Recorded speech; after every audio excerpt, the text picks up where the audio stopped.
Ladies and gentlemen, it's season 2 of Saturday Ike Live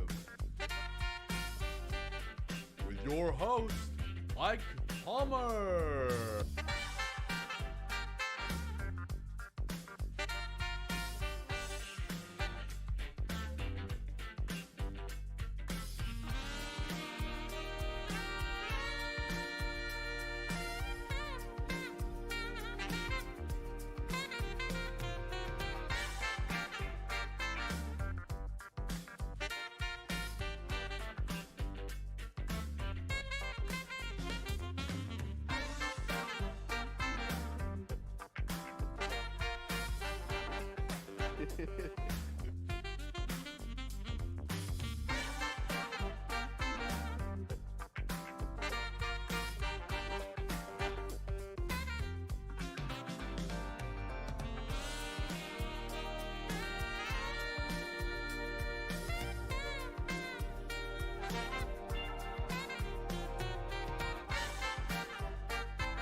Hell yeah.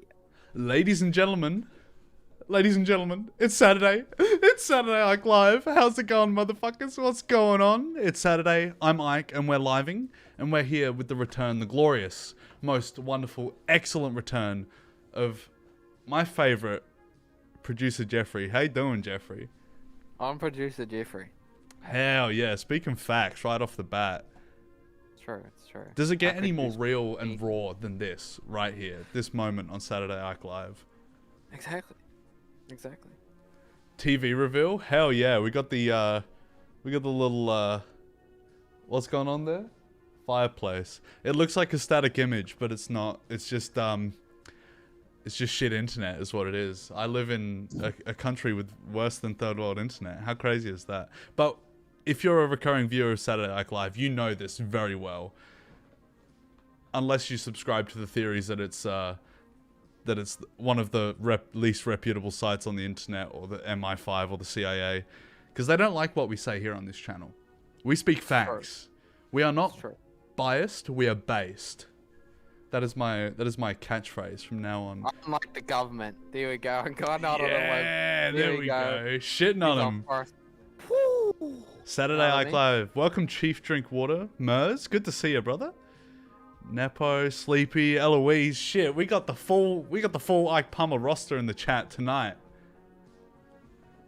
This is it. This is the vibes. You can't tell me that there's anything better in the world than this experience we're going through right now together here on the channel live.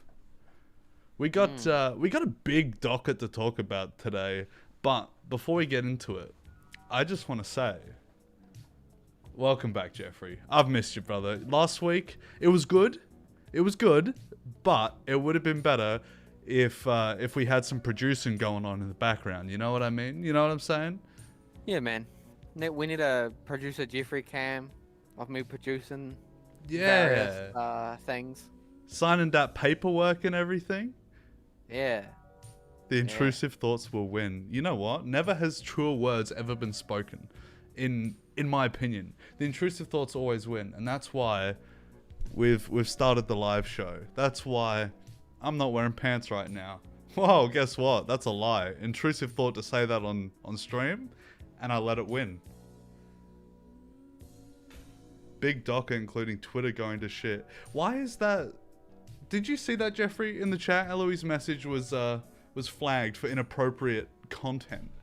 Oh, me and her had beef. Partly my fault. I told her to suck a fart. I know. I formally apologize. It's a very harsh thing to say to someone. I'm sorry that I told you to suck a fart. You get it here live. Maybe not. Maybe at the time, but now we're past it, and that's in the past. Yeah. What's been done is done. We can't be dwelling in the past. Exactly. We're all about forgiveness. Exactly. Saturday Night Live. Exactly. We're here for progression. Exactly. But yes, Twitter has gone to shit. No thanks to Elon Mouse. Elon Mao. He's look, honestly, and that was the first thing I ever covered on Saturday Night Live, was that Elon was going to be buying Twitter.com, or Twitter the app, depending on what you use. However, I was excited when I first covered it. I was like, this will be epic. Elon's gonna liberate the platform. He's gonna make everyone he's gonna make everyone free again. He's gonna make Twitter great again, as some may say. However, after actually having it been done in practice, and I did have this sort of like thought in the back of my mind. I was like, maybe it's not so great an idea, because we all know how billionaires act when they get hold of certain platforms. You know, it's a concurrent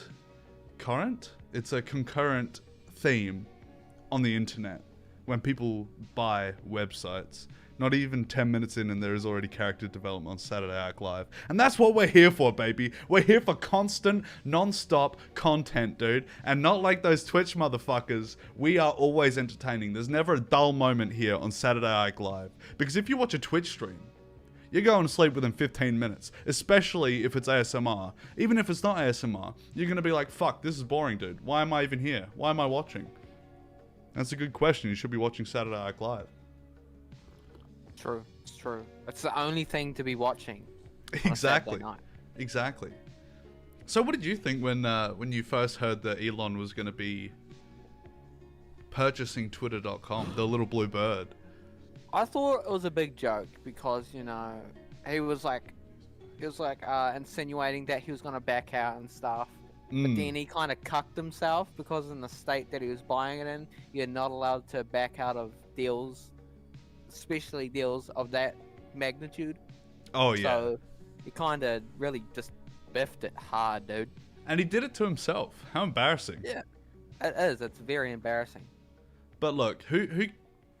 Let's just put it in the Andrew Tate way. Speaking of which, we got a couple of things on him. My favorite internet character. Would he be considered a lolcow? I don't really know. But that's a very good question. To be honest, because in the sense that he could be considered a lolcow, there's more people who take him seriously than people who treat him as a lolcow. You know what I mean? So I don't really know. Also, I wasn't picking my nose. It was a scratch. Jerry Seinfeld moment. Got him. But I do think that's the issue. There's too many people who take him seriously. True. It's true. But he's had a bit of a character arc, a bit of a retribution in terms of look, character development. Chat's going on about character development. That's what's going on with Andrew Tate. But we'll get into that a little bit later, in a minute or two. But Elon Musk biffed it. He did. You said it best, Jeffrey. You said it best. You know something I did want to pose to the chat. Now, this is a bit of a philosophical question, and a question I was having with a friend last night, a discussion I was having. Do you think the rise of AI art will eventually make artists obsolete? That's one to ponder. Put it in your pipe and smoke it, my friends. That is a complex question. It is. There's many layers. Many layers. But there's always a but in every single question or topic. I feel like it could, but in a way it couldn't, because some people value personal touch and meaning behind it. When an AI has no meaning behind it, no personal touch, it just does what it's meant to do and just creates a set image from programmed software. Look, when I was having this conversation last night, I was of the opinion that was my opinion. I absolutely agree with that. However, you think about it, right? Without external input, what the fuck good is AI? You know what I mean? You still need someone behind it. You need someone with the vision, someone with ideas, someone who will be like, I want to put Dr. Manhattan in a room full of the Operation Paperclip guys and just make them nuke each other, you know? Yeah. So, like, does it still have that soul? Does it still have that spirit that actual art has? It could be debated, but I will say, in my opinion, I think that in the same way that, you know how they've got those self-automated checkouts now, where you don't really need a checkout person? Yeah. You still kind of need a checkout person. You know, you need someone to go around with... What was that? They break, like, every 2 seconds. I'm scanning something that says, hey, there's something missing from the area where you put the objects, and I put it on there. And then the teenage workforce that they have hired there has to lazily walk over and scan their little ID card just so you can buy your Fresh Up and your Juicies. Exactly. Yeah. But I feel like that goes to show that the existence of the pimply faced teenage worker at Woolworths or Safeway or whatever, they have to exist whilst technology progresses. It's like when they were getting rid of horse and carriages, you know?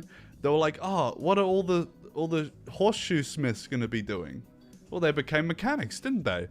You know, you have to adapt with the times. Whilst there's always going to be artists, and there will always be AI, do they have to be at odds? Not necessarily. I don't think so. Sure, that's a good point. Oh shit, chat's going into this one. I like this. I like a little bit of intellectual discussion. Horse go fast, but car go big fast. Cargo. There you go. Horse Yeah. go. This has become a furry channel, ladies and gentlemen. Let me get my my designated Ike Palmer horse suit. Hell yeah. Pony play. Oh god, let's not get into that. Oh. This has turned into Justin Wang channel for real. Yeah.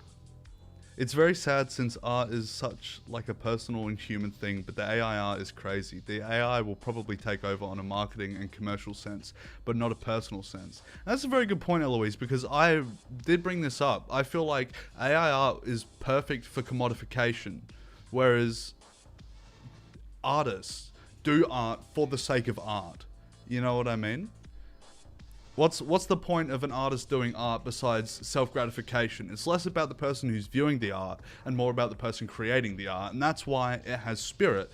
You know, like Van Gogh wasn't famous and he wasn't making millions of dollars whilst he was alive. It wasn't until he died, long after he died, till his art became valuable, you know? Exactly. Exactly. There will always be a want for human artists. It's perhaps... We live in a society and in an era where you can place your flatulence in a jar and sell it for big money. Just take that. Look, I feel like we need to take that into consideration with any discussion at all. However, I think I love jar farts. I love anything in a jar, let's be real. Oh, you got me there, dude. Look, I agree. Look, if we can commodify anything, it'd be jar farts. That's true. We could do that. We could make a whole franchise out of farted jars and sell them. Oh yeah, Ike Palmer branded farted jars.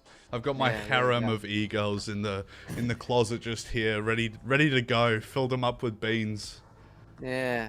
Holy Eggs and shit, you're beans. still alive. Yes, I am Superior Dark. Welcome to the stream, my friend. Redacted isn't real, it can't hurt you. It's better to redact it in the shower than shower in the redacted.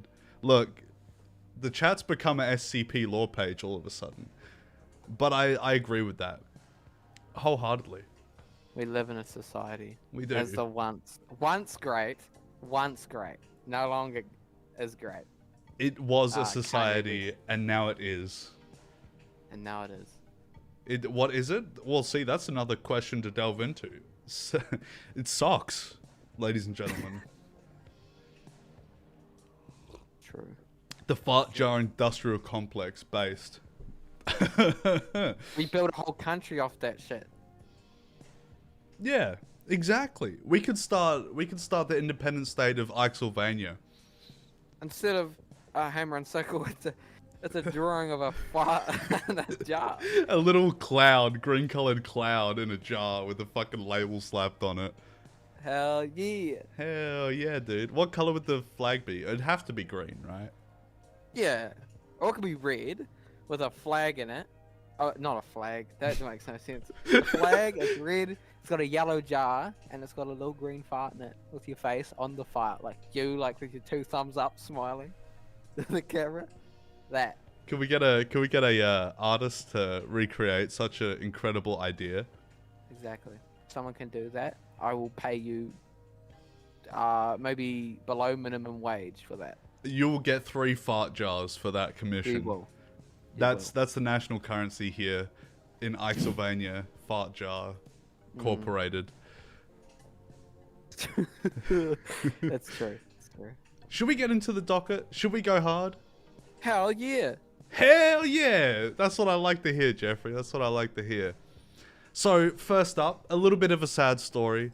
And I think Sleepy may have mentioned it in the chat a little bit earlier.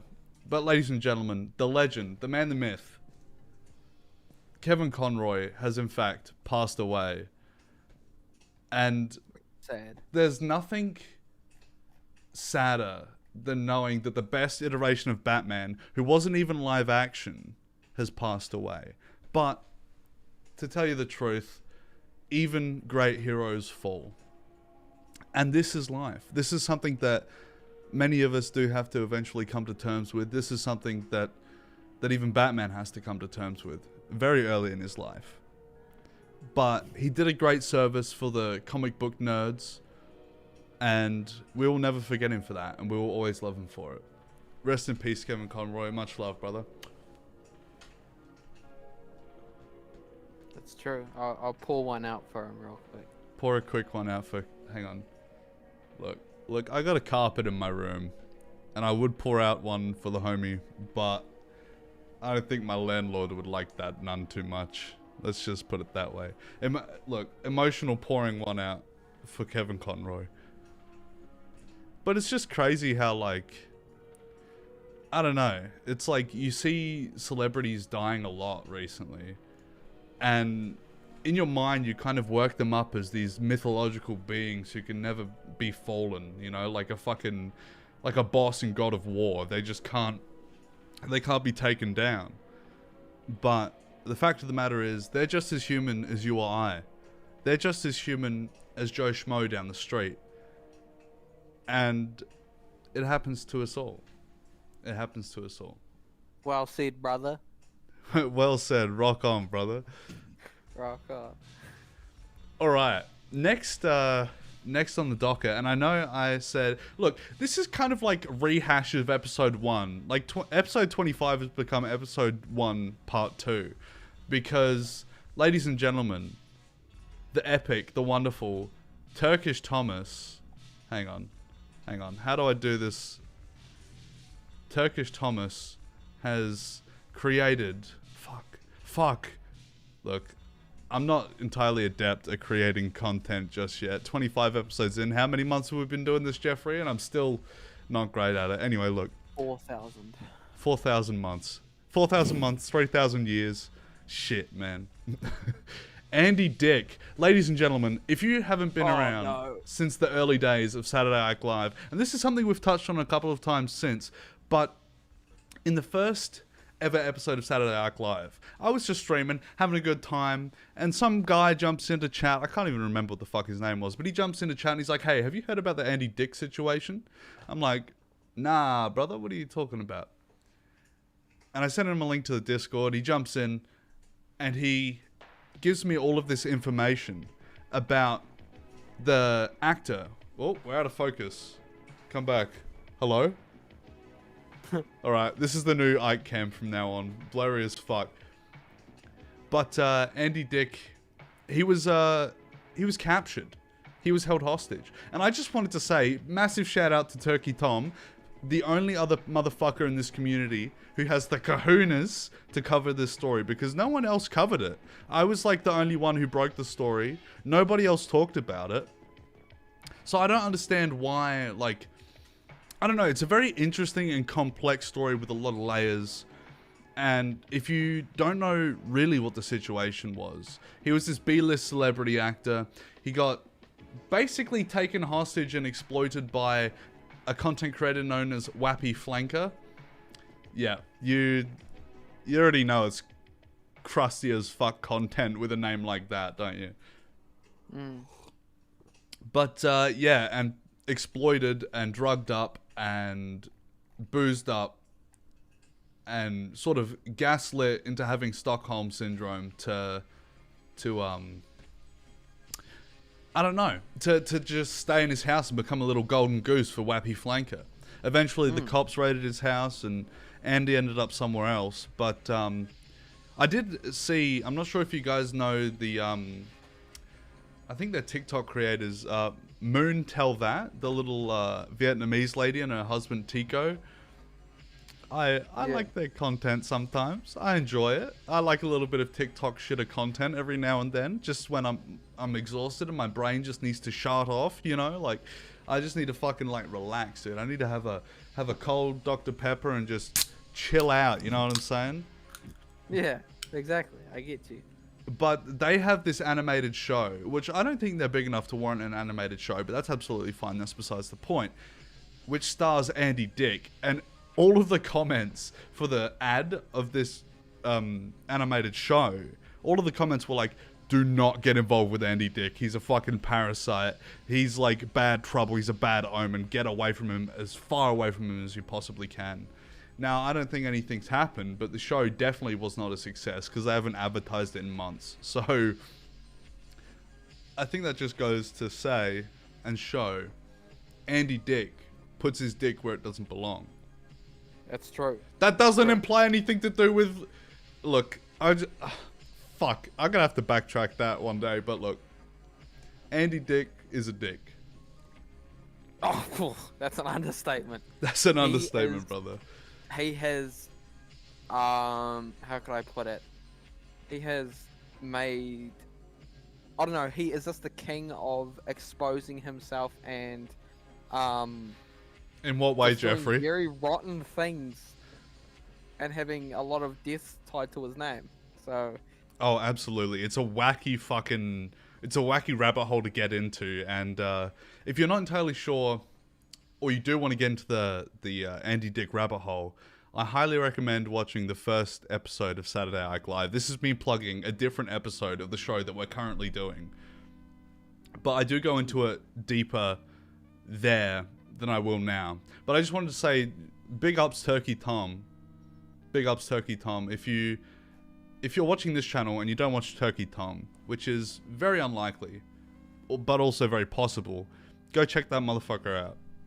See, I watched the video today on the Andy Dick situation. Since I've been watching Turkey Tom for like quite a while, I do recommend his channel and that video. You're a Turkey Tommer. I never knew this. Yeah, I watch him all the time. Hell yeah. Yeah.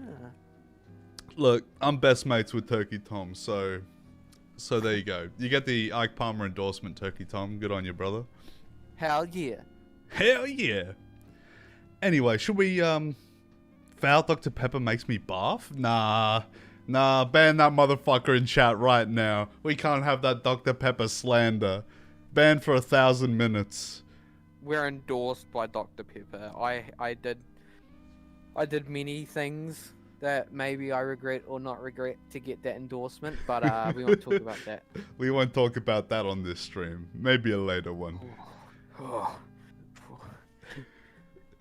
He's dredged up feelings of the past. Look, and apostrophe is saying I don't think Pepper is a real doctor, guys. If I were to have any medical issues in my life, you drink a can of this stuff, you're right as rain, dude. You get shot in the leg in Harlem, dude. Pick up a can of Dr. Pepper, drink it down. You're good to go, ladies and gentlemen. You get hit by a truck crossing the road to get to your shitty day job. Can of Dr. Pepper and you're right as rain to go flip those patties, brother. Nothing like it. Do you know that TikTok lady, the nothing like it? What is TikTok? It's cancer. It's foul. It's disgusting. Here we go.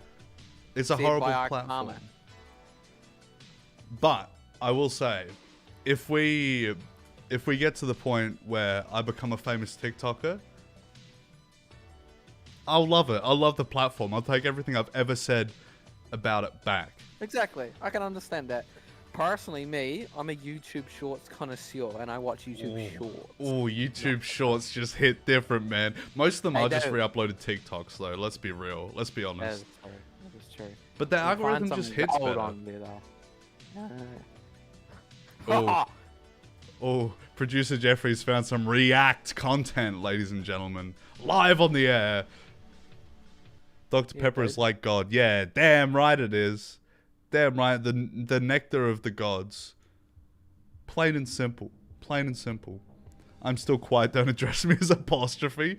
Sorry, I didn't fucking know, dude. How am I supposed to know? If your name's apostrophe in the chat, I'm just gonna call you apostrophe. But now I know. I'll make sure to rescind all of my previous statements that were incorrect. Are you gonna get cancelled now? We're gonna get cancelled for the apostrophe slander, dude. Look, I'm gonna be honest, there's nothing better than good grammar. If you're using apostrophes regularly whilst messaging on your iPhone 4S, then that's based. Honestly, nothing better in the world. But if your name is apostrophe, quiet, that's kind of an L. Unless you're Frank Zappa and you have an album called Apostrophe, which I highly recommend anything by Frank Zappa. Frank Zappa on his own is based as like probably one of the most bass musicians you're gonna get. I wasn't aware that you were a Frank Zappa connoisseur. I love Zappa. Yeah, man. I like the weird ass people he would put in his songs. Oh That yeah. it just made no sense whatsoever. But he somehow thrived and made a lot of money off being weird and eccentric. Oh, love it. absolutely. It's kind of it reminds me of a certain fellow who goes live on Saturday night. Yeah, exactly. And we're thriving, ladies and gentlemen. Look, I'm not going to say I'm the Frank Zappa of YouTube, but I won't say no if other people call me that. I'm just saying. I'm just saying. I still highly recommend Apostrophe. Very good album. And you know how you said weird people? Yeah. He gets weird people on his albums. One of his albums, Overnight Sensation, actually has the singers from Ike and Tina Turner. Did you know that? Did you know that? No, I did not. That's interesting. And when Ike Turner, not Ike Palmer, Ike Turner is not based, he beats women. When Ike found out, he lost his shit. He was like, what the fuck is this shit that you're singing on right now? This is fucking garbage. I do not condone this. You cannot use their voices. But because they were signed as the Ikeettes, not Ike Turner and the Ikeettes, he had no say, even though he was their manager. So Frank Zappa was like, take that, woman beater. It's true. He is truly based. There's no one more based. He also has a random statue in some small country in the middle of nowhere just because he passed through there once. It's like Lithuania or some shit like Yeah, that. I love the mothers of invention. What's your favorite iteration? I can't believe we haven't ever talked about Frank Zappa before. Frank Zappa's like my Up in the favorite. Sky, best pipes we've ever heard. Oh, hell yeah. Look, in the thumbnail, it's got Roy Estrada. We don't talk about Roy Estrada. Yeah, he did some pretty bad things. We don't talk about that. He's like the Andy Dick of the mothers. We don't talk about him. Literally. But should we do a live viewing of the Mothers of Invention? Oh, look, I feel like the Zappa Family Trust will come and nuke this stream if I do, though. Yeah, they will come for everything that you own. They wouldn't even let Dweezil Zappa play his father's music.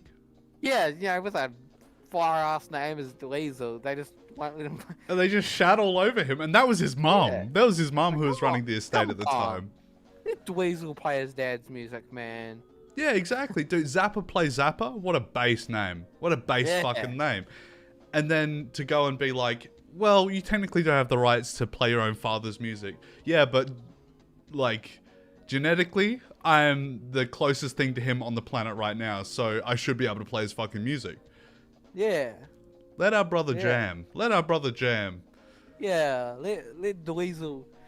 let him jam his father's music, man. Let Dweezil Son's made dweeze of out here.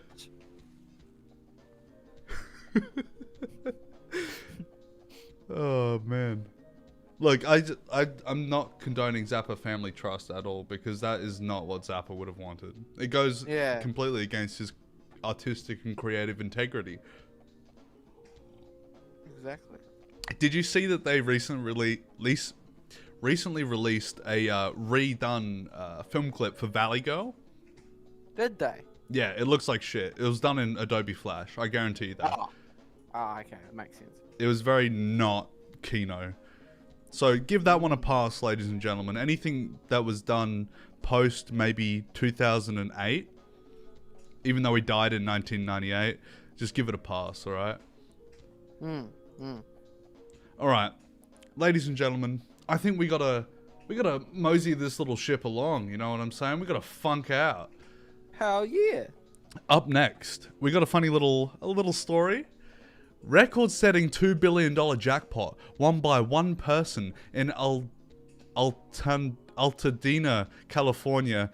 Look, America, you need to change your fucking city names, because this is retarded. What the fuck is that? Altadena?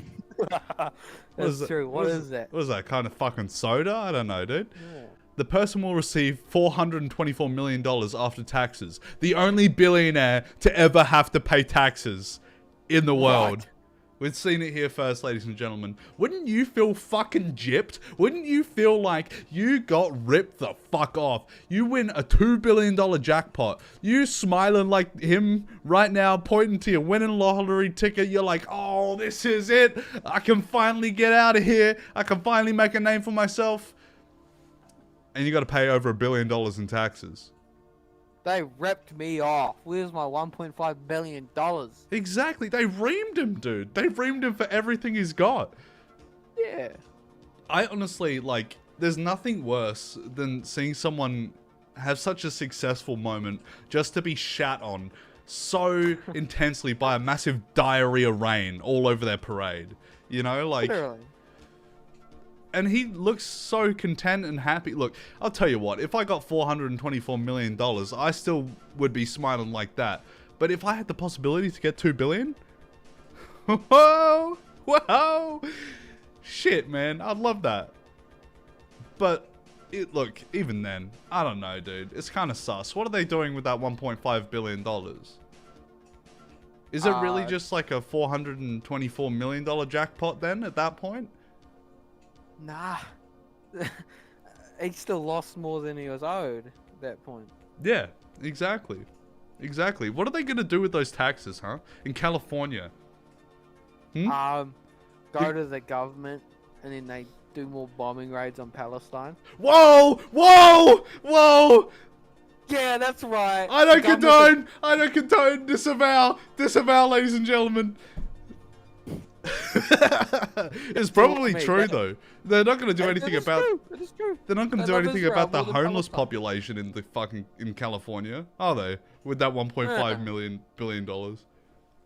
Yeah, they'd rather send that money to some bullshit war that's been going on for 4,000 years, rather than give a homeless man a sandwich and a blanket. Like, what the hell, dude? Yeah. What the hell? And they'll be like, oh, we can put up more anti-homeless architecture benches now. They won't have anywhere to sleep. That'll get rid of them.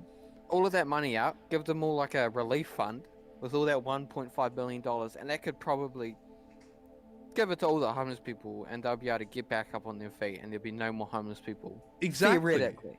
Exactly. But no, they don't do that because they're like, no. There'll be outliers for sure. Guaranteed, 100%. There'll be people who will go and spend it on schmack or alcohol. However, a vast majority of the homeless population are vilified just because they don't have anywhere to live, which I don't think is based. Absolutely take. 400 million is still a huge amount. I absolutely agree. Imagine if every billionaire got taxed like the jackpot winner. We would live in that utopia. You know that image with the cars flying around and the big fucking skyscrapers? So it looks like somewhere in Dubai. That's where we'd be right now in society. That's how far we would have come along. Radicalism on Saturday Night Live based. Honestly, we are based, not biased here. Exactly. I say it over and over again because it just gets truer and truer every episode, you know? Exactly. See, there's Ike Palmer base where you're mostly centrist, you know? Because you're Ike Palmer and you have to be open to all sides. Me, I go off the rails, dude. I'm talking about radicalization and terrorism and bombing raids, you know? I'm just all about that, you know? Look, I gotta say, if it wasn't for the opposing sides, this would just be a big fucking circle jerk, you know? It would be a big centrist circle jerk, and no, we wouldn't get anywhere. I would think I'm right all of the time. But that's why we need a contrarian opinion. That's why we need differing views and differing opinions to make our life and our brains more enlightened. To make it feel like we're actually learning something, taking in other people's views. And that's so integral to life. Yo, Max, welcome to the stream. Welcome to the stream. Good to see ya. We're just going on a little bit of a schizo side tangent, but look, that's what we do here. Live on the air. And that's why you tune in, because shit, it doesn't get crazier than this. Let's be real. And speaking of real shit, ladies and gentlemen, we're moving on with the dockets. If you could tell that my face just got illuminated by this Times of Israel article. No shit, that's what this is. KFC Germany pitches crispy chicken to mark Kristallnacht. Apologizes. Now, if you don't know what Kristallnacht is, well, basically, it's where they took all the Jews in the bus and shipped them off to get put in the little, put in the ground, basically. So, Oh, no. so they were like, KFC Germany was the colonel himself was like, oh yeah, let's release some crispy chicken to mark the anniversary of Kristallnacht. What, like, look, I understand that a lot of board executives, like higher ups, not our higher ups are awesome. Thank you. Please don't knock us off the air this time. But most higher ups in most companies are very out of touch with reality. They're quite delusional because they sit behind a big fucking desk all day looking at all this paperwork and they go, oh, yes, we will, like Elon Musk, you know, he's like, yeah, we will put the verification system to the people. This is a great idea and it wasn't put in place for any particular reason to begin with. But this is like, dude, you can't be that out of touch. You can't be that delusional to be like, yeah, let's commemorate the killing of 6 million people, the beginning of that, by making some crispy fucking chicken. But they apologize, so it's fine. This is like an episode of Steven Universe where it's like, oh, they said they're sorry, guys, so it's alright. Shall we get into this? Shall we get into this article, Jeffrey? Hell yeah! Hell yeah! Crispy Fried Chicken's German branch apologized on Wednesday after inviting customers in the country to mark the anniversary of the Nazi Kristallnacht pogrom. Is that supposed to be program or pogrom? Is pogrom actually something? It sounds Russian like is a violent yeah. riot incited with the aim of massacring or expelling an ethnic or religious group, particularly Jews. Okay, alright, well that checks out. Nazis seem to do that. Against Jews with tender cheese and crispy chicken? How does this have anything to relate to fucking Kristallnacht? Like, if you made clear chicken, it might make sense. Maybe. But, what the fuck? Germans This makes no sense to me. Yeah, like... This makes no logical sense to me why they would do something this, like, messed up. In what relation does chicken have to mass genocide? To the Holocaust? I don't think there's any correlation there at all whatsoever. But look, I don't know. I don't work at KFC anymore. I'm not a KFC higher up. So I can't really speak on behalf of them. Let's be real. The Kristallnacht KFC thing is so messed up. They should have tested that bot before they started using it for automatic promo messages. It was a bot? Okay, alright. No, that's bullshit. They're covering up, dude. They fucked up and they just don't want to own up to it. They don't want to take accountability and responsibility. Germans were taken aback to receive a push message from the fast food chain declaring Memorial Day of the Reich pogrom night. Treat yourself to more tender cheese with crispy chicken. What? This is fucked, dude. Oh my god. What the fuck? Sorry, I don't mean to... You leave a bot to do bot things and they always go racist or tyrannical instantly. This is why we can't let AI art go off the hook, brother. This is why we have to keep it chained up, because it's just gonna go instantly anti-Semitic. Gonna commit some fucking hate crimes, let's be real. The message caused outrage on social media. Sorry, I just keep reading it. Memorial Day of the Reich pogrom night. Treat yourself to more tender cheese with crispy chicken. So, sorry, that's just so fucking outrageous. A few minutes later, KFC sent a second push. Sorry, an error occurred. Oh yeah, sure, buddy. Due to a bug in our system, we sent an incorrect and inappropriate message through our app. Yeah, they're just covering up, dude. They think they're being slick, but we all know what they're up to at KFC, dude, and it's not good. It is not fucking good at all.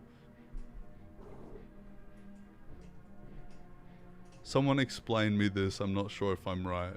No. So they made funny Mustache Man themed chicken. Well, look. They'll tell you that it was a bot that said, to commemorate the deaths of millions of people, eat some chicken and some tender cheese. But something's wrong here. Look, I wish I had Google Translate on this motherfucker, but Tender cheese. Yeah, what does that mean? And when is cheese tender? I don't know. That's wilding out, dude. I don't know. I can't. Maybe it's a German thing, tender cheese. They seem to be connoisseurs of look, should we go further into this, or should we leave it? I don't know now. This is outrageous. Look, let's go. Let's do it. Let's see where this takes us. Rabbit hole. Exactly. That's what we do here. Saturday Ike Live. Kristallnacht, meaning Night of Broken Glass, was the Nazi-led anti-Jewish pogrom on November 9 to 10, 1938, that swept through towns across Germany and Austria. It marked a brutal turning point in anti-Semitic persecution under the Nazis and presaged the horrors to come. Over several days, rioters destroyed hundreds of synagogues, looted thousands of businesses, killed at least 91 Jews, and 30,000 Jewish men were sent to concentration camps. Wednesday is the 84th anniversary of the massacre. Germany has long grappled with how to reckon with its Nazi past, including Kristallnacht, a name many Germans no longer use because it sounds too benign. Which, you know what, that's kind of understandable from the Germans. And KFC is just like, yo, let's commemorate it, eat some tender cheese. Fuck, dude, that bot was schizzing. That bot, like you said, that bot was wilding, brother. Yeah. The KFC uproar came on the heels of a controversy sparked by the Gotha Institute Israel, which announced a Kristallnacht event in Tel Aviv called Grasping the Pain of the Others, panel discussion on the Holocaust, Nakba, and German remembrance culture. Interesting. So do you think the bot had ulterior motives? The bot knew exactly what it was doing. It was just like, let's see if the human overlords will let this one slip by. They gave it too much power. They did. And this is why you never trust the bots, dude. Never trust the AI. Yeah. Whether it's with your art or your chicken companies, it'll destroy it. It'll destroy it either way. True. That's fucked up, man. I'm sorry if it was a little insensitive of me to laugh that much, but I just... Memorial Day of the Reich pogrom night. Treat yourself. Just the word usage was perfect in the tweet. Like, treat yourself to more tender cheese with crispy chicken. Like, what the fuck, dude? Have been a lot of pogroms throughout history, even pre-Nazism. Oh, I can imagine. People are pretty vile bunch. As a species, we just like to wipe out everything in our path, including each other. I think Agent Smith of The Matrix said it best. We are a parasite on the face of this earth. True, it's true. Will there be a longer segment on the fake verified Twitter stuff? Oh yeah, there will. There absolutely will. That's a big chunky part of tonight's stream. So stay tuned, Mers. You'll be hearing a lot about it. However, first, I wanted to touch on. Have you ever seen Sword Art Online, Producer Jeffrey? Nah. Me neither. I'm not a big anime person myself.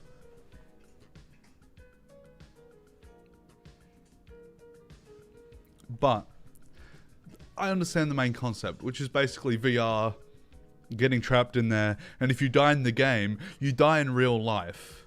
Which brings us... I've seen that. Yeah, it brings us to our next part of the segment. The hashtag Oculus founder claims he's created a VR headset that will kill the user if they die within the game. The idea of tying your real life to your virtual avatar has always fascinated me. You instantly raise the stakes to the maximum level and force people to fundamentally rethink how they interact with the virtual world and the players inside it. See, just because you can do it doesn't mean you should do it, you know?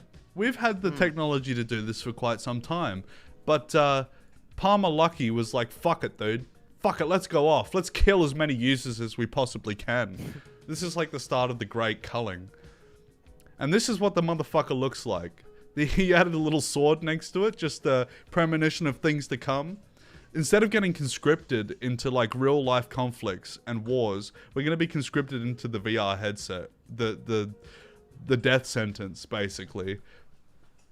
So basically, if we read through this, it's basically just saying the popularity of Sword Art Online led massive otaku enthusiasm for Oculus, especially in Japan, which quickly became our second largest market. And they were like, yeah, if Japan likes Sword Art Online and they like virtual reality, so basically the idea of it working, because this is a big fucking word bullshit fucking thing, but the way this works is these here are little tubes of explosives, and there's a sensor on the end of each one of these that on the screen, if a certain frequency of red pops up on the game over screen, on the death screen, the last thing you'll ever see in your life if you wear this headset, these explosives go off into the front of your brain and absolutely fucking destroys your face. Absolutely demolishes your brain to the point where you just can't... Well, you're dead, obviously, because you just had explosives thrown into your fucking brain. So, my question is, what the fuck is the idea of this? What is the fucking point of this? I don't think there is a point to this. It's kind of just like, yeah, people pay us for the headset. Let's see if we can kill them too. It's like cigarettes, dude.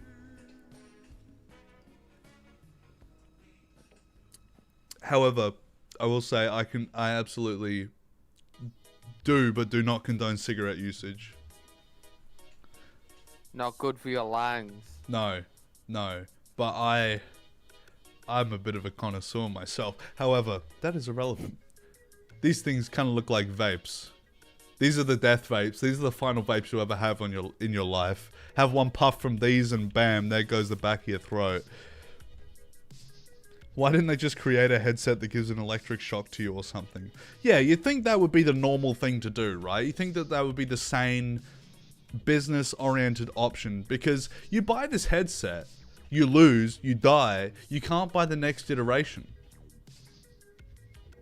Just purely from a business perspective, not even like a moral or ethical perspective, this doesn't make any fucking sense. You know what I mean? Like, and how often do you have explosives, like in a game, how often do you have explosives that blow off the front of your fucking head? Never. Exactly. So it's not a realistic death. I feel like Palmer Lucky's got a little bit more development to go on this device. But also, how do they know that it works? You know, they would have had to have tested it on someone or something to know that this actually operates the way it should. I'm smelling ethical concerns here, my friends. I don't think they do know, because that's quite a dodgy thing to do, especially like when it kills you. And it's like, oh, absolutely. I don't know, man. It's crazy. Well, actually, that brings up an interesting question, right? Because if they were to get people who were going to commit suicide anyway to test these, is that ethically wrong? In the sense that, like, you think about it, right? Because have you ever heard of what's his name? The Cannibal Cafe dude? Ah, yes. He Armin Maivis or something. The guy wanted to be eaten, so like. Yeah, exactly. So it poses a moral issue in the sense that, was it really murder because the guy wanted to be eaten? Is it really murder on Oculus's behalf because they wanted to play the game? You'd have to have him sign a waiver or something, right? Well, obviously you would, but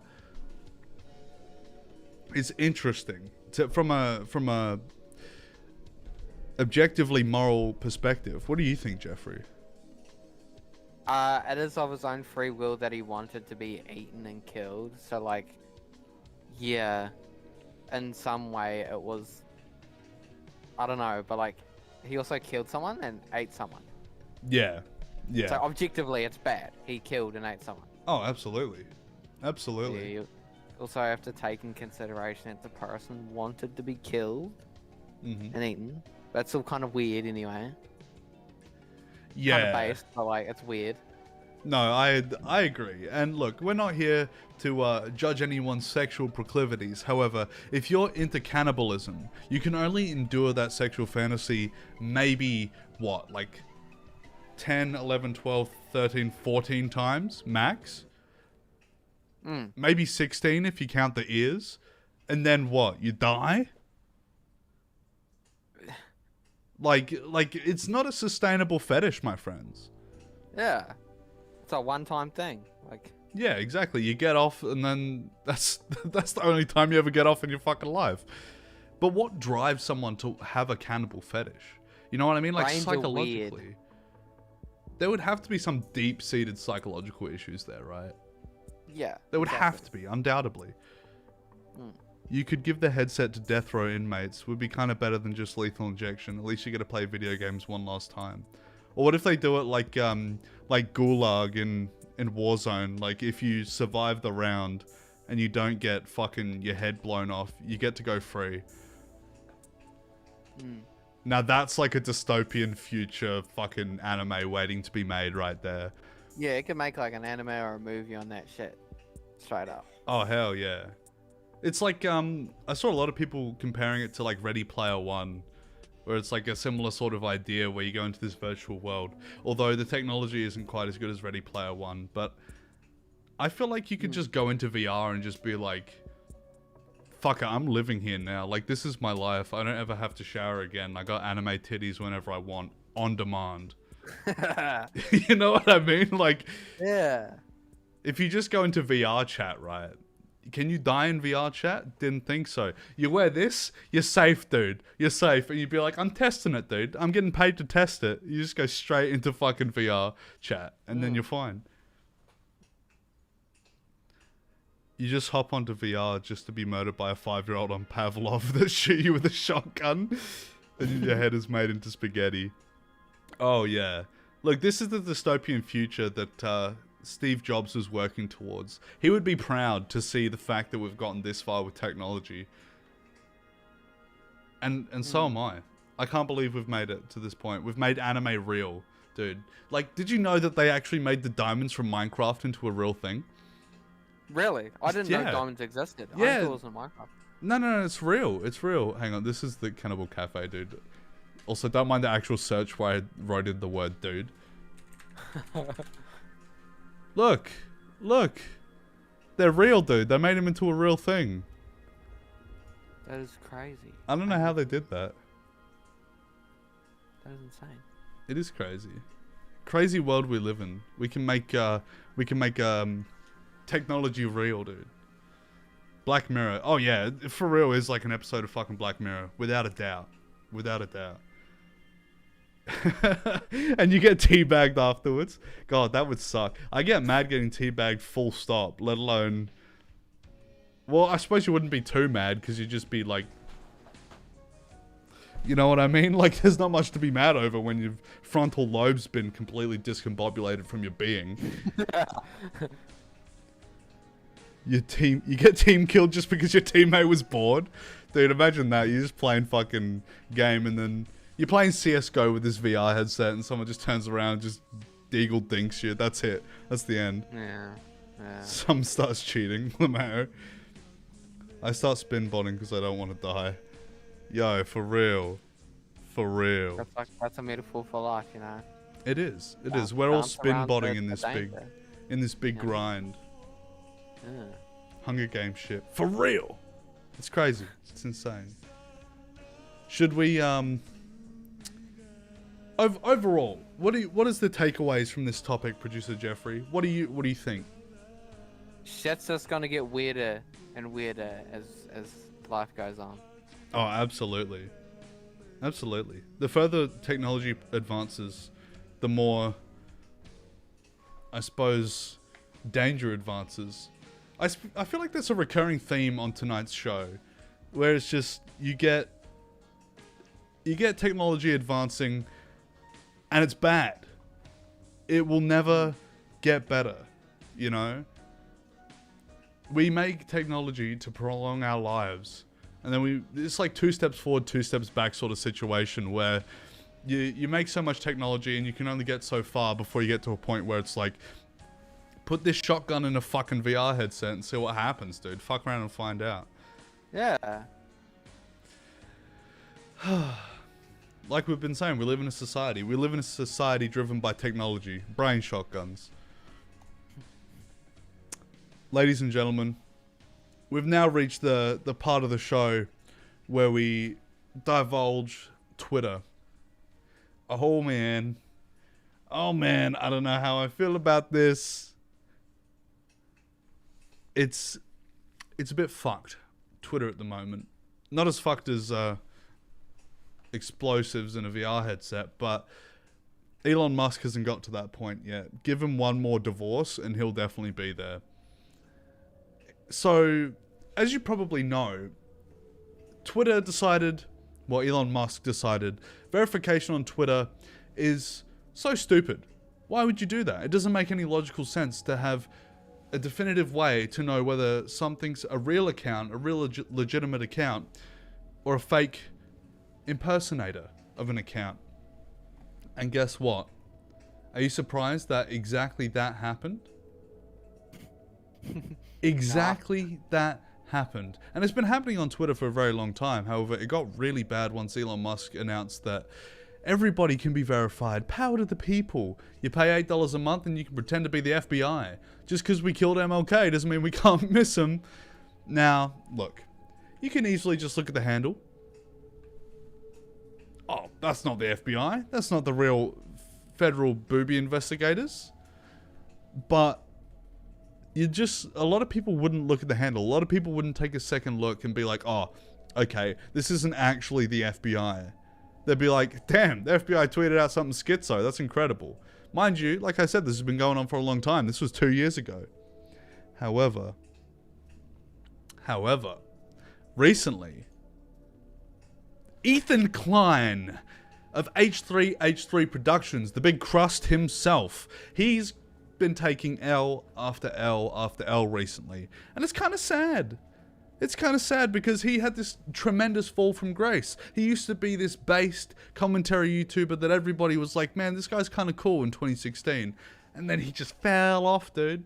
Once he started live streaming. You know what I mean? It's just like, once the H3 podcast happened, I feel like it was all downhill from there.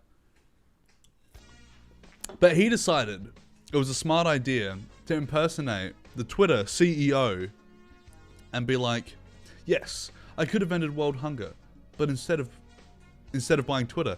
But people don't understand the importance of having a free and open forum. If somebody dies of starvation in Sudan, it won't affect the world. But being able to say the N-word on Twitter is a right we all deserve. Now, I don't think anyone's been saying the N-word on Twitter since Elon bought it. So these are some pretty heavy allegations. However, it gets juicier, it gets deeper, it gets chunkier. And I deleted one of them. That's alright, we'll bring it back up in a second. Oh, that's a repeat. But he clarified, ladies and gentlemen, so it's fine. Let it be known, it says parody account in the info. Before free speech dies, comedy lives forever. Hashtag Free Ghislaine. And you're probably wondering, what the fuck do you mean by Free Ghislaine? Well, I don't actually know if I'm saying her name right, but, you know, Jeffrey Epstein's girlfriend? Hopefully not personally, because that's kind of sus, brother. But, he thought that this was a good tweet. He thought this was a banger. Ghislaine Maxwell is an extremely decent woman who I've had the pleasure of meeting several years ago. It's a shame how she's been demonized and ran over by the press. Hashtag Free Ghislaine. Oh man. Oh man, look, Ethan, I don't feel like this is the take. I don't feel like this is the go, brother. And just because you said parody in the account info, this certainly does not look like a parody. You know what I mean? Like, how often do you look at a verified account and not check the handle? Yeah. Very often. Almost every single time. And it gets deeper. It gets deeper and deeper. Even though Jeffrey Epstein committed horrible crimes, I do still miss him on nights like this for his warmth and camaraderie. Rest in peace, old friend. And look, I will say some of these are kind of funny. Some of these are slightly amusing. However, Twitter decided this is it. Enough is enough. We're going to put our foot down and no one is going to be doing any more impersonation because Elon's getting impersonated the most. So Elon kind of took an L there. To combat impersonation, we've added an official label to some accounts. We're not currently putting an official label on accounts, but we're aggressively going after impersonation and deception. So they absolutely just fucking turned on their original take here. Which, look, dude, I don't know how I feel about this because impersonation's always been a bit of a big problem on Twitter with verified accounts. But the whole idea of verification was to know whether you had an official account or some motherfucker who's pretending to be an account. And it was very, very easy to just impersonate an account anyway. You just do a little emoji next to your name that kind of looks like the verified symbol, and people will be like, shit. I've seen many people do it. Big Bake used to do it all the time, dude. And it was pretty funny a lot of the time. However, I think it's kind of like you fuck around, you find out. Because after that, Ethan got suspended off of Twitter. And I don't know how permanent that was. But he got absolutely nuked off of Twitter. And I don't mean to say good riddance, but good riddance. Like, you fuck around, you find out. What do you think, Jeffrey? What are your opinions on this situation? I don't know. He keeps doing like stupid stuff all the time. He does. I don't know. I've just begun to block him out and just not listen to his opinions anymore because they keep getting so biased and hateful. Yeah. That's a good take. That's the take the Ike Palmer channel will stand by, ladies and gentlemen. Producer Jeffrey says something non-contrarian. But he is kind of like, he's gone a bit off the rails. He's gone a bit schizo, let's be real.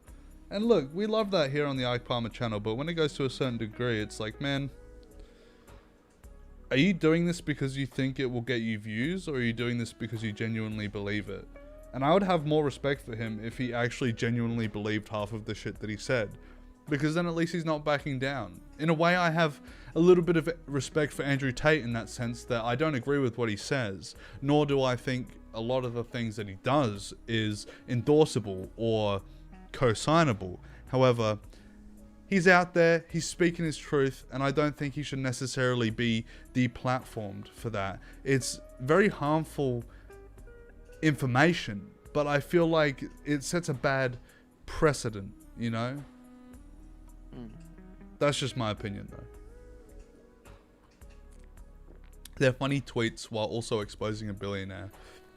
I agree, but I don't know.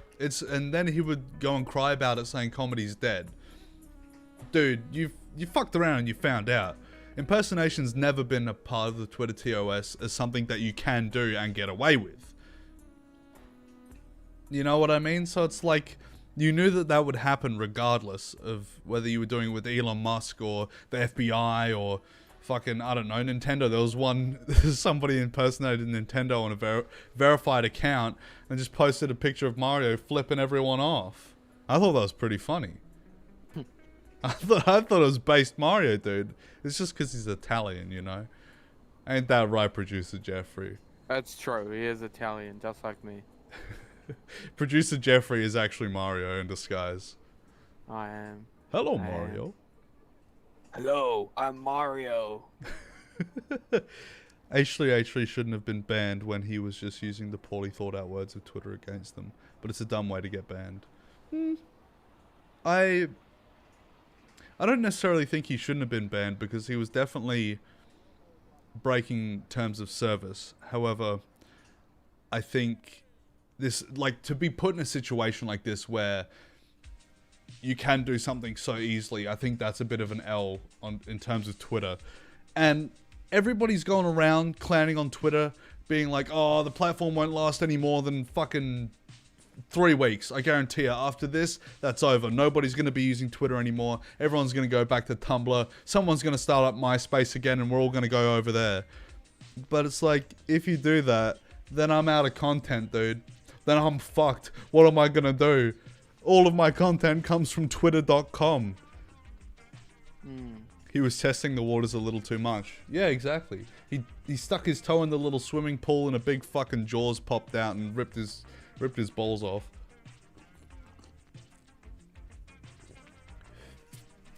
But shit, Twitter gone to shit. And what am I gonna do? Jeffrey, what is the Saturday Ike Live gonna be doing without twitter.com? Without twitter.com, not much. Twitter's a cesspool as it is. I think we'll be better off without it. Honestly, look, I agree. And that's because I don't get any more than 3 likes on my tweets. So it's not a worthwhile platform to be around because I don't get that ego boost or that validation. You know what I'm saying? Yo, Jimmy Bennett, welcome to the chat, brother. Good to see you. Yo, where's Desert Bus? Oh, man.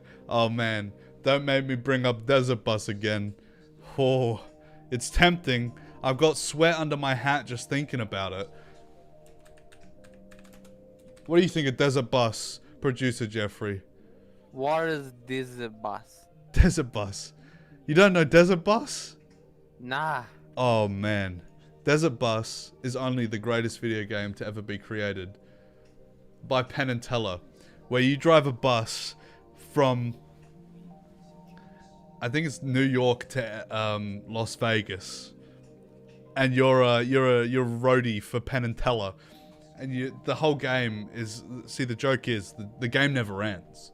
So you're just always riding the desert bus. Ah. But it's Howard driving. Howard from Better Call Saul. Such a game. Exactly. It's just so enthralling and realistic. You know what I mean? Like, look at these highly rendered roads, dude. I've never seen a more, like a better rendered road pre-RTX technology than this right here. You even got your, look, it's so accurate and real that you've got a little tree hanging from your mirror here. A little refresher tree to make your truck not smell like balls. Is that real life? That's real life. This is a still image taken from the desert bus itself, ladies and gentlemen. Wow, that's so realistic. It's so real. That's real life. How'd they get all these bells and whistles in here with that many pixels? You know what I mean? Like, it's just, it's mind-boggling how good technology's been going, you know? Like, look, it has positives and negatives. We've seen a lot of the negatives today, but this encapsulates the positives. We can get Desert Bus HD.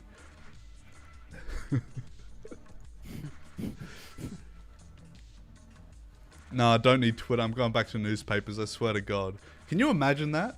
Can you imagine if Twitter got fucking absolutely nuked and all of Saturday Night Live is literally just me reading stocks from papers and classified ads off of fucking newspapers? But let's be real, right? If Twitter were to absolutely fucking destroy itself, if Twitter were to be nuked, there would just be someone who came along and made the exact same platform in a different capacity. You know, it's like a hydra. You cut off one head, 2 more grow back on. Exactly. You can't ever really get rid of a platform like Twitter, how large and... Look, it's just a large platform, and how renowned it is. You know? Like, there's always going to be something like it. Like, I was saying about MySpace before. MySpace was the original Twitter. MySpace died. Twitter popped out. The little hydra head. Started looking around and was like, let's fuck this shit up, dude. Yeah, that is crazy. It is. The bus also drifts a little, so you can't AFK. Yo, Mers knows the desert bus lore. Mers is immersed in the desert bus lore.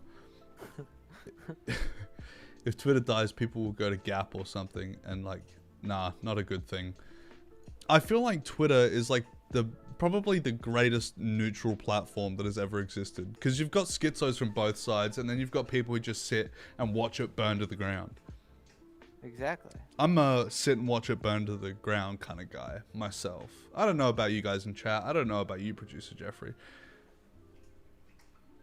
I probably would. You just like to watch the carnage unfold. Yeah, I'll just sit back and relax, dude. Just take it in stride, brother. Yeah, exactly. Twitter is a necessary evil. Oh, facts. Facts. I don't know why people worry about Twitter so much. Maybe it's because I very rarely use Twitter. I don't know. Well, look. If you don't use Twitter and it absolutely fucking destroys itself, then it's no loss to you, is it? It doesn't even matter.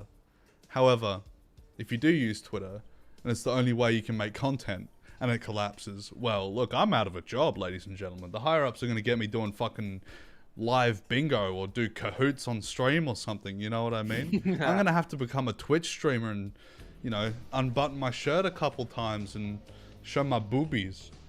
Whoa, sussy Ike Palmer content. Booby streamer Ike Palmer. Nah, look, I wouldn't be able to do that with TOS. I'd have to get a little hot tub in the background. I feel like I could pull it off, though. I could definitely pull it off. It's scary, dude. It's terrifying. Yeah. It's terrifying. The state of the internet. We've long gone past the days of the Wild West wasteland that once was the internet, and now we've gone into commodification era, where the only thing people want to do is make money and get big and get famous and flex on all these losers. But where does that leave the genuine creators? The people who are left in the dust? The people who started out as Joe Schmo, making stupid little videos with his HP laptop camera and microphone. He's not sponsored by Honey. He's not sponsored by Raycon. You know? He's just doing his thing because he loves it. The pure, unadulterated joy of content creation is enough to get him through. And we need more content creators on a platform like that, in my opinion. People have gone to Mr. Krabs style, you know? Like, money, money, money, money, money. It's just sad. It's just sad. Ooh, Ike Boober. I got chat excited. Jeffrey. I think the higher ups will like this. I think the higher ups are going to be into this one. Hell yeah. Hell yeah, baby. Let's go. Anyway, look, we're going to shuffle things along a little bit at a certain pace, ladies and gentlemen. We've ground down to a little bit of a halt, but guess what? The Ike train never stops. The Ike train never stops for anybody, no one at all. Not even Andrew Tate. Ladies and gentlemen, he's back and he's the same as ever. But as you can see, we've got a nemesis, a challenger approaches even. But what is this? Oh my god. Oh my god. The two least liked people on the face of the internet are going to be having a little bit of a slap fight, ladies and gentlemen. I think this is what the world needs. This will bring peace to every corner of the globe for at least the 5 minutes that the fight's going on. Now, is this the greatest team up in history? Well, I say team up, but I use that word very loosely because it's the opposite of a team up. They're going to be fighting in a fucking rink. But is this the greatest collab ever? I think so, because I want to see both of these people get the shit beat out of each other by each other. I feel like this is exactly what the world needs right now in this trying time. But let's be honest.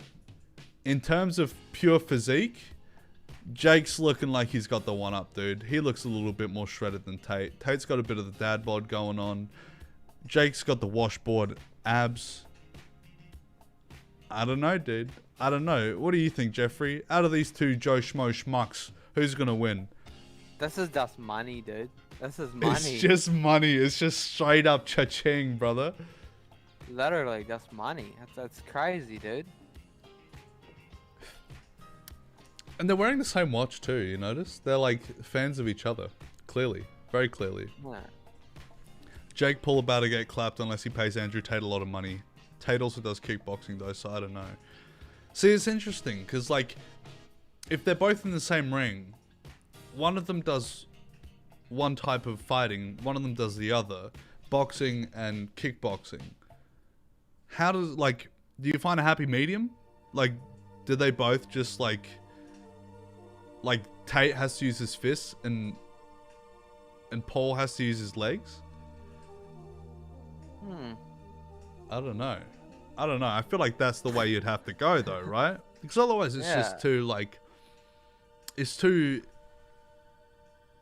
much in their favor, you know? Like, respectively. Seriously though, who do you think will win? Who do you think will win?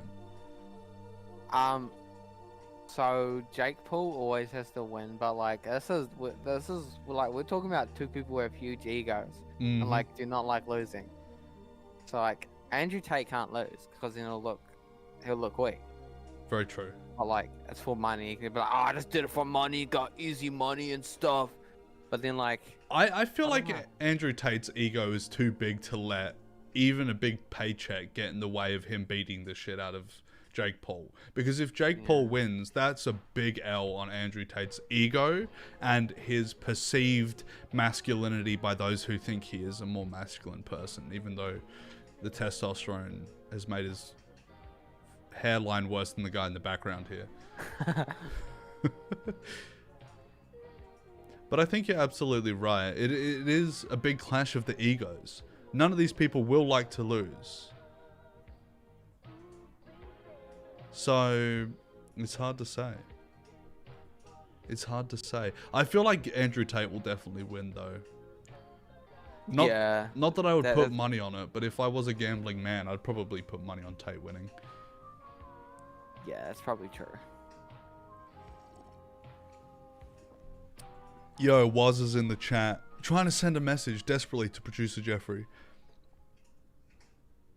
You're gonna get kicked. You're gonna get cooled down. No. Oh man. Oh man. CSGO's over. It's the end, brother. The game's gone. The game is gone by BB King. But furthermore, with Andrew Tate, he's gone through a bit of a character development arc recently. And I'm not just talking about him doing some funky little dances in the corner. Which...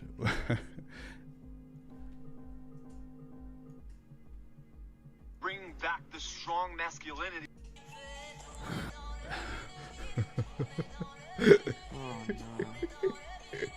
This is absolutely... That is absolutely Andrew Tate. Definitively.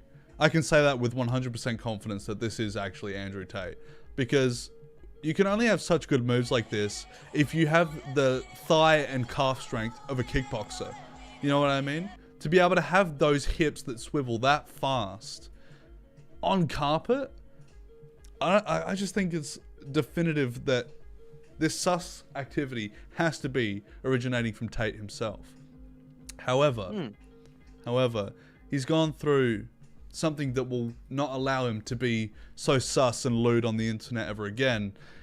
He's converted to Islam, ladies and gentlemen. He's decided, fuck it, Allah be willing, I will become a brethren. And his brother Tate, mashallah, brother. But this is going to be a brain dead conversation, and you know that because Aiden Ross is here. Speaking of which, he got raided the other day, which I don't want to play the clip because look, I don't really like giving this guy much airtime. But those who think raiding and swatting is fucking funny, you are the scum of society, and you should put the Oculus Rift Death VR on, definitively. Red screen yourself, brother, because what the fuck kind of entertainment value does sending police officers, wasting time, wasting resources to a content creator's house? It's just kind of an L, really. You just like, you've got nothing better to do in your mama's basement. Anyway, this is a quick 54-second conversation between excellent content creator, Aiden Ross, and Andrew Tate on why he converted to Islam. So, okay, you converted to Islam. How's that? How's that going for you? How's that going, brother? It's a beautiful religion, and it's the only way to truly find God, because I believe God is a strong, fearsome force. And I think that not enough religions respect him in that regard or understand him in that way. And especially in the West, many religions are watered down to the point of basically insignificance. Nobody takes them seriously or adheres to their commandments or parameters. Also, why does he never wear a shirt? I don't think I've ever seen Andrew Tate, besides in the sus clips, wear a shirt. Why is that? Because he's got the chest, brother. He's got the chest of an ox and the arms forged in the fire of fucking Asgard itself. Is very different, and I think that's how God should be worshipped, with red lines. I think that there should be lines of things you're allowed to do and not allowed to do, and they should not be crossed. It's very interesting, the world we live in now. We preach tolerance, but really what we're only preaching tolerance for is absolute degeneracy. They'll say you need to be tolerant. Tolerance is a good thing, agreed, but there has to be a red line where being tolerant is simply detrimental to your heart, your spirit, and society. Interesting. Okay, well, that's definitely an Andrew Tate take right there.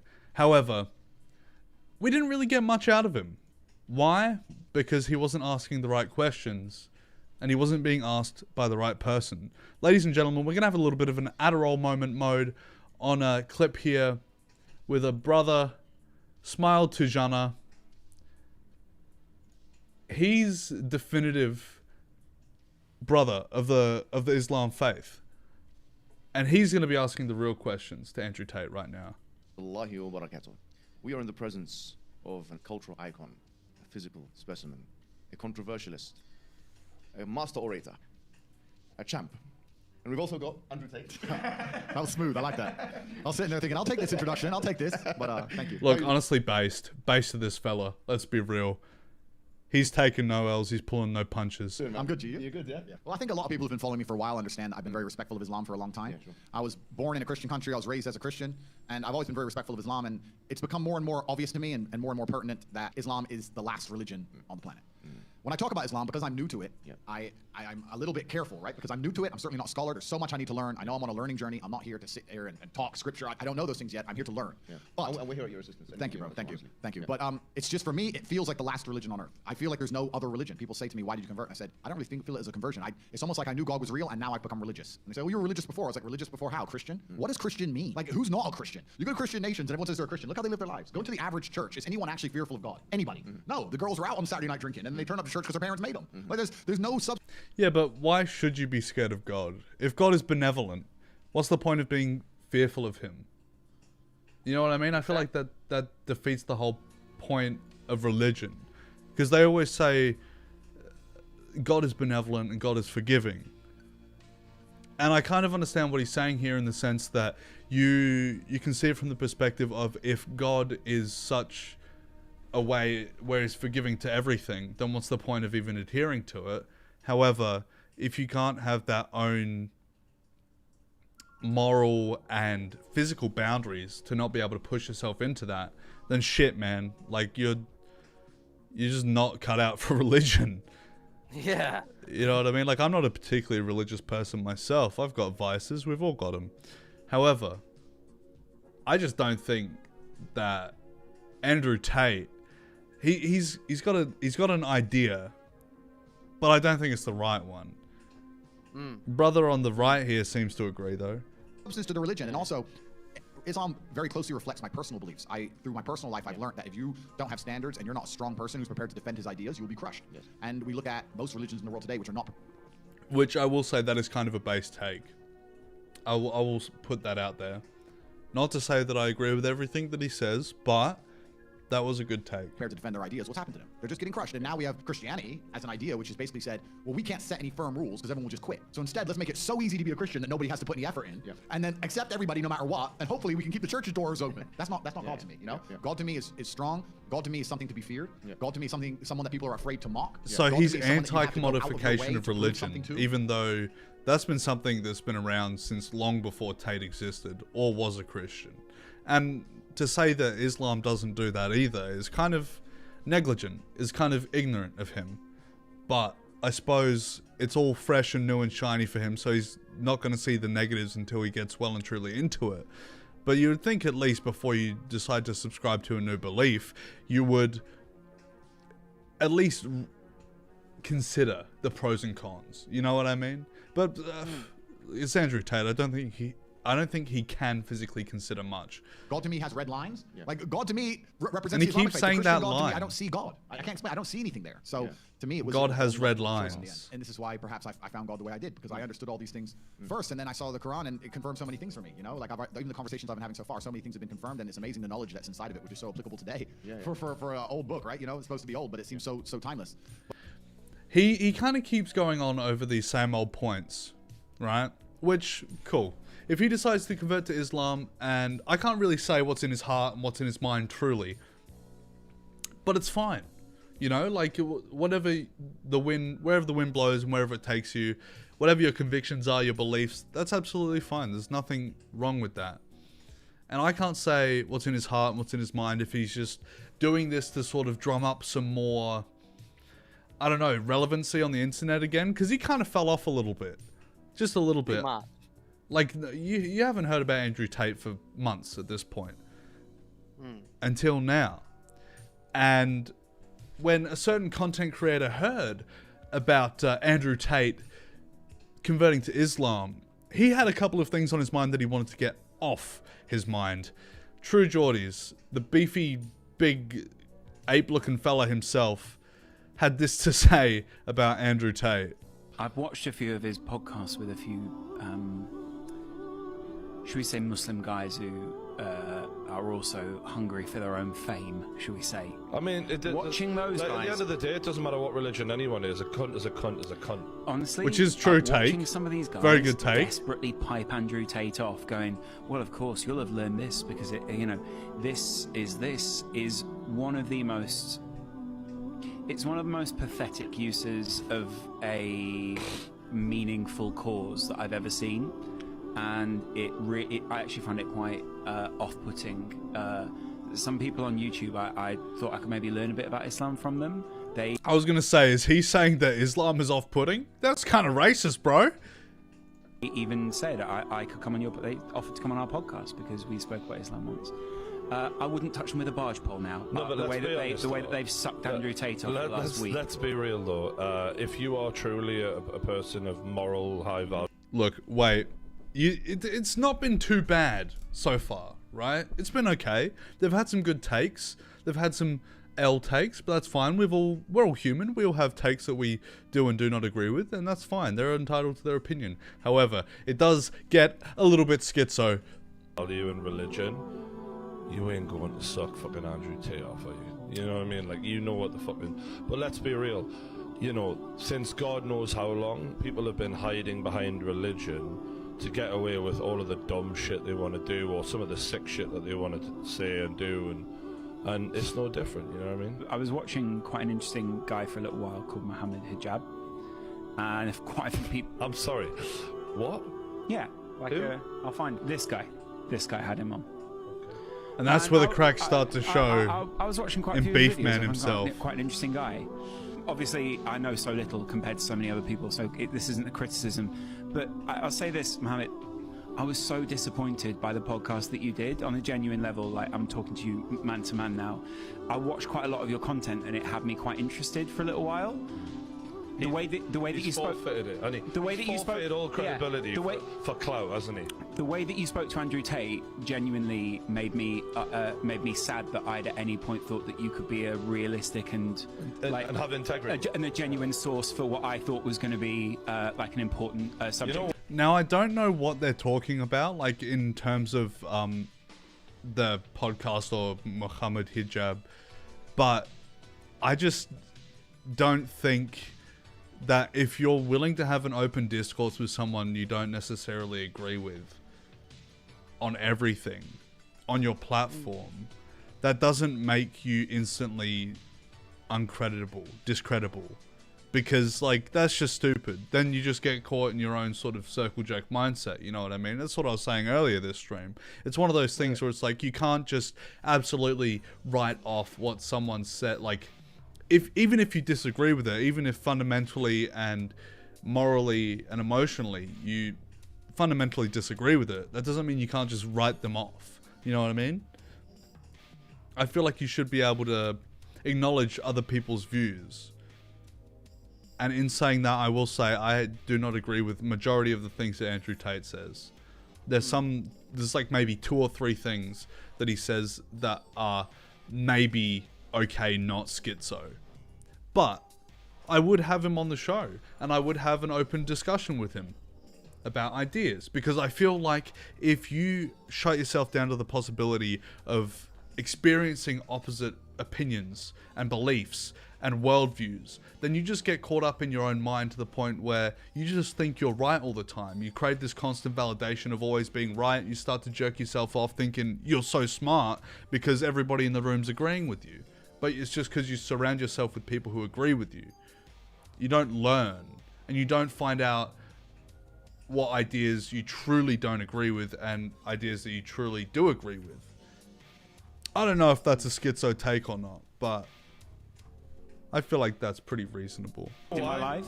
You know why, bro? Because when it comes to money and fame, it doesn't matter, man. A lot of people will do bad like stuff, or say some real poo-poo, like Andrew Tate has, and then run to an ideology or religion to escape it because they know if the person that's after them, or the cultivation of people that's after them, attacks him and he's a part of a religion, he'll get backed up by all the other people who are a part of that religion also. Use it as like a meat shield kind of thing. Yeah, exactly. Yeah. You could think of it that way, because like, yeah, he's not gonna get slammed for being a brother, being a brother of Islam. But like, I don't know. Some people do it. But it's actually funny that you say that, because that accurately predicts what is about to happen. The turn of events that will occur very shortly. Many people will turn their fucking backs on shit, man. It genuinely disappointed me, because I watched the guy's videos, and I tried to have some critical I tried to have a conversation You with my wife believe, about it. so, like, in terms of his arse was in the right place? I thought his arse was in the right place. You're right. Unfortunately, it was not. His head was up there. Yeah. That honestly, I've never been so disappointed in someone. God, this guy talks like me. He can't construct a solid fucking sentence to save his life. Watched on YouTube. That's saying something. We've seen some shit. We've seen some real shit, bitch. I've never been so disappointed in someone that I thought, you know what, there might be something there. And it doesn't. Yeah, someone put Mohammed hijab is odd. Yeah. Okay, this is just like virtue signaling at this point. Let's be real. There's not many people in the world that Podcast was one of the oddest things I've ever watched. But wait, there's a specific... Hang on, this clip is bullshit, because there is a specific thing that True Geordie says. Let's see if I can find the actual clip. Here we go, this should be it. Andrew Tate got God on his side now. There's no way Brian would win that. Although I would gladly blow myself up if I could take that fucking shit bag with us. That's the use of a stereotype there, which... And see little soy boy on the right here is doing instant damage control, because he knows that Beefcake over here wasn't using his critical thinking and said something a little bit too schizo, a little bit too insane. Which is obviously not what he... I'm just saying, if he really wants to prove it, do the right thing. Let's see how... It's a stereotype. Let's see how about that life you really are. Yes, although, yeah, not all Muslims. Are you fighting Andrew Tate? Mate, come on. Andrew Tate's got God on his side now. So, understandably, the people of the Islamic faith were not impressed by his comments at all, which is absolutely understandable. And neither was Andrew Tate, and he sent an angry message to True Geordies. There's not many people in the world I have a personal beef with. I've had some internet beefs back and forth. There's very few people I personally dislike. One of them is True Geordie. Anyone who's followed me long enough understands why. He's a very insulting, fat, vulgar... I love how he's just instantly like, he's very fat. Like, dude, come on. Come on, brother. Don't punch below the belt. Dickhead. He's an unlikable person. He's not very smart. He's stupid. He has his little girlfriend. Also, like, True Geordie is saying that in a country, or where he's from, where there's a high there's like a high population of people who practice that faith as well. Mm-hmm. Which makes even less sense on his part. Oh, To be absolutely. attacking him. Absolutely. And it's kind of like, look, I understand where he was like trying to go with that joke, but I just really think it missed the mark hardcore. Because it was like, it's like you can say you dislike Andrew Tate all you want, but when you start to bring shit up like that, it's like, oh. I mean, unless Andrew Tate was out here waving a fucking IS flag and has an AK-47 on, like, strapped to his back, is kind of unwarranted. You know what I mean? Like, I don't understand where that even fucking came from. About long ago, where they were insulting a bunch of women who worked for me, calling them horrible names. He made full-grown women cry. I replied and said that's a horrible thing to do, and he should apologize. He refused to apologize because he was full of hate. Turns out the man was full of hate. He ended up begging for dildos off of a woman. Now, these are unsubstantiated allegations. I don't know if these are true allegations, so I'm just going to put that out there before we continue any further. Drops were leaked of him begging for dildos, begging to suck on them, begging to be cheated on because he likes to be dominated by females. He sits there, fat. That's why he eats so much, to try and pretend he's bigger than he is. He sits there fat, trying to convince the world it's muscle. This guy's having like 5 different conversations with himself in his head.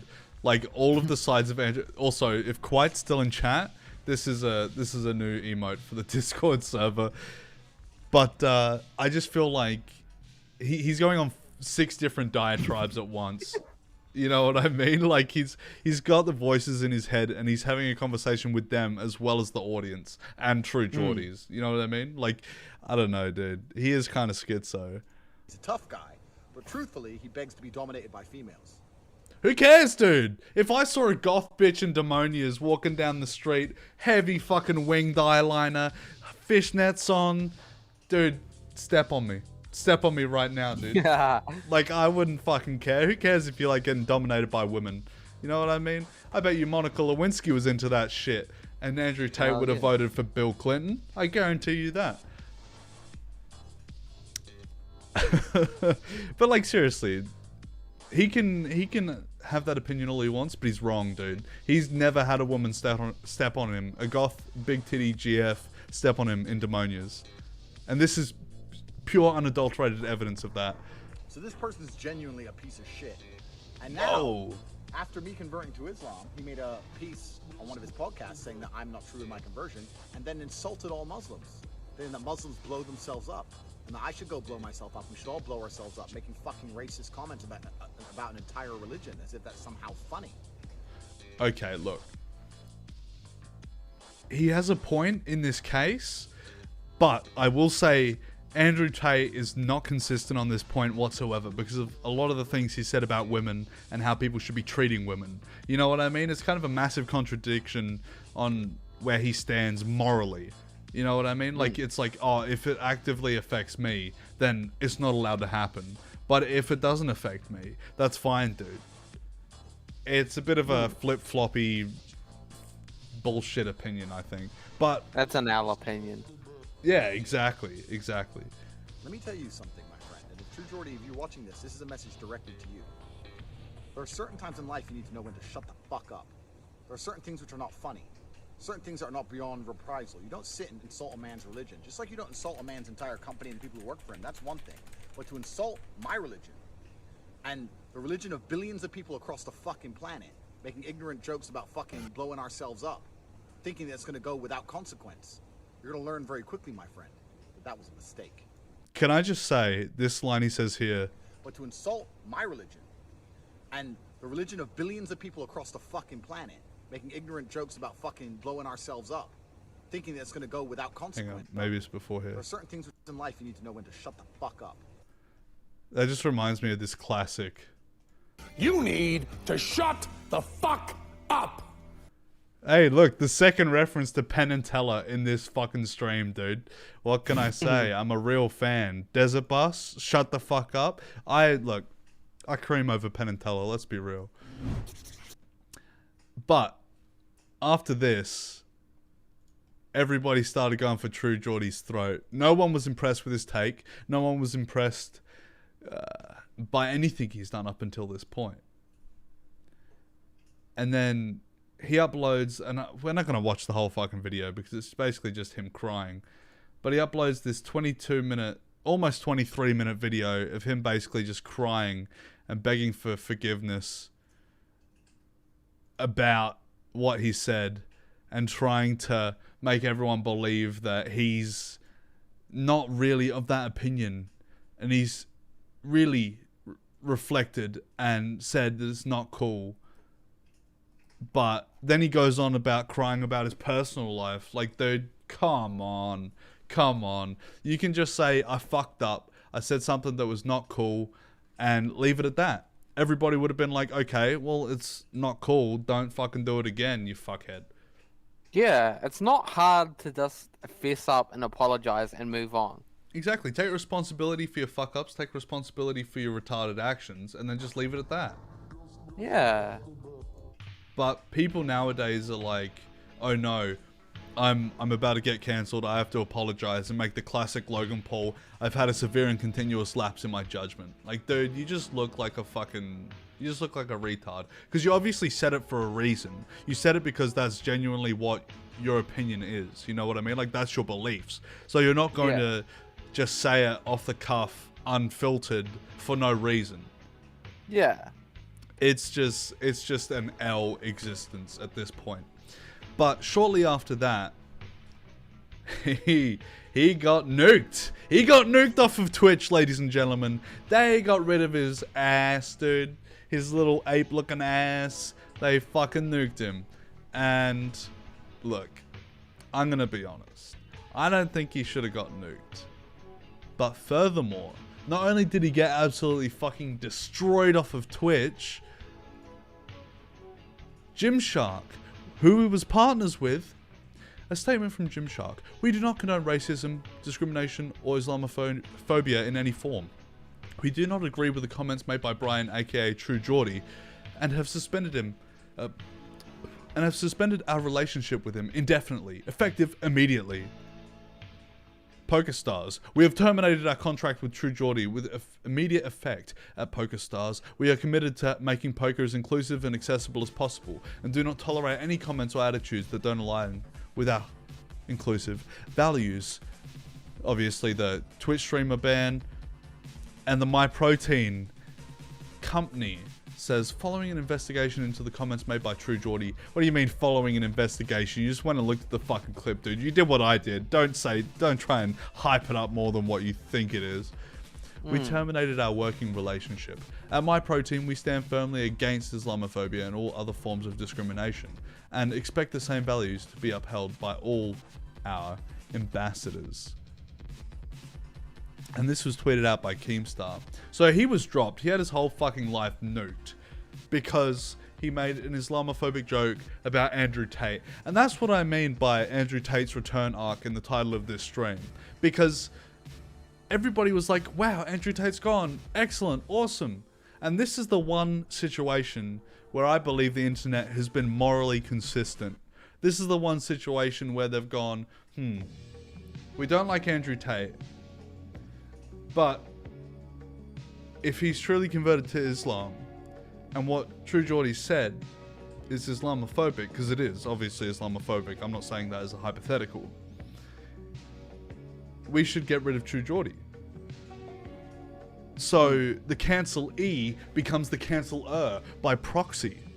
Isn't it an interesting twist of fates? Who would have thought 3 weeks ago, 4 weeks ago, when Andrew Tate got completely banned off of YouTube, that this would happen?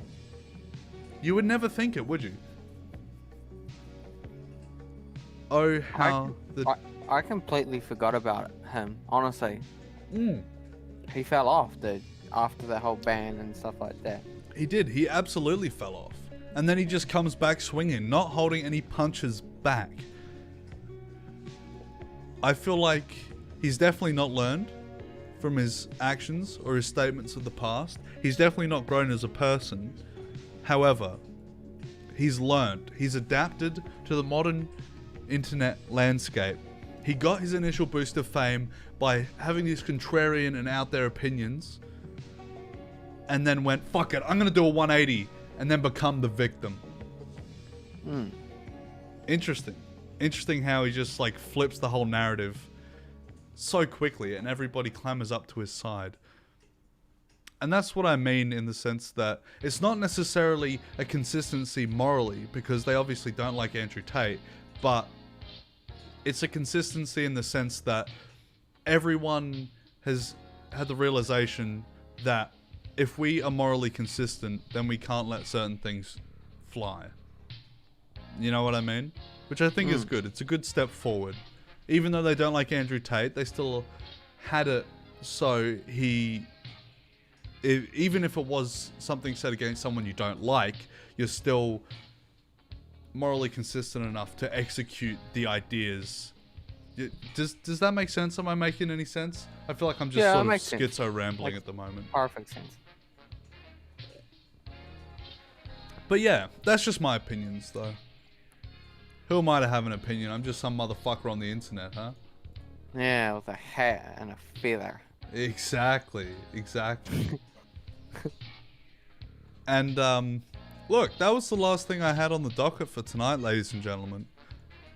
However, I'm going to sign off with this GIF that was put in the chat by Quite himself. Rare footage of Andrew Tate busting it down at the club. Ladies and gentlemen, thank you so much for tuning in to episode 25, or episode 1, part 2, the rehash of Saturday Ike Live. It's been wonderful to have you here. It's been an excellent stream. God, I've had fun. It's good to have producer Jeffrey back. I love having discourse, having the conversation between two intellectuals. We are the biggest brain motherfuckers ever to exist, to walk the face of this earth. Ladies and gentlemen, if you've enjoyed this stream, be sure to leave a like down below, subscribe, and put bell notifications on for every Saturday at 8:45 ACST. We will be going live for Saturday Ike Live. Ladies and gentlemen, if you watch the VOD, thank you for watching this far. It's a very impressive feat, 1 hour and 51 minutes. No short chump change here, ladies and gentlemen. But thank you very much for watching, and I'll see you all next week. Peace.